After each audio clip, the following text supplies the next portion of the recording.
আমরা শুরু হচ্ছে প্রথম উদ্বোধনী ম্যাচ নিশ্চিন্তপুর নজরুল স্মৃতি সংঘের ফুটবল মাঠে।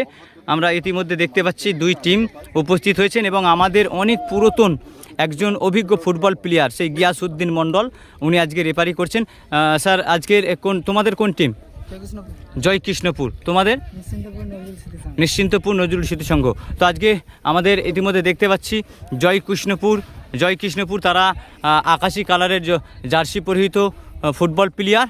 আজকের কিন্তু খুবই টান উত্তেজনা ম্যাচ হবে এবং এদিকে দেখতে পাচ্ছি তারা প্রতিজ্ঞাবদ্ধ করে নিচ্ছেন আজকের যেই প্রথম উদ্বোধনী ম্যাচ নিশ্চিন্তপুর নজরুল স্মৃতি সংঘের অনুকূলে নিশ্চিন্তপুর কবরস্থান ঈদগাহ ময়দানের ফুটবল মাঠে আজকে শুরু হচ্ছে প্রথম উদ্বোধনী ম্যাচ। আমরা ইতিমধ্যে দেখতে পাচ্ছি এই টিমটা হলো জয় কৃষ্ণপুর, তার সাথে তীব্র প্রতিদ্বন্দ্বিতা করবেন নিশ্চিন্তপুর নজরুল স্মৃতি সংঘ।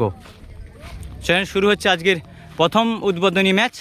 তো আমাদের এখানে অনেক ক্লাবের সদস্যবর্গ এসেছেন, উপস্থিত হয়েছেন এবং আজকের যে সুদর্শন ট্রফি এবং এটা খেলাটা ছোট হতে পারে কিন্তু একটা সৌন্দর্য রয়েছে, অর্থাৎ নিশ্চিন্তপুর নজরুল স্মৃতি সংঘ আপনারা সবাই জানেন একটা ক্লাব এবং আমাদের ক্লাবের সবাই রয়েছেন এবং আমাদের ভাইপো ডাক্তার সাহেব ও কিন্তু খেলার টানে আজকে এসেছে।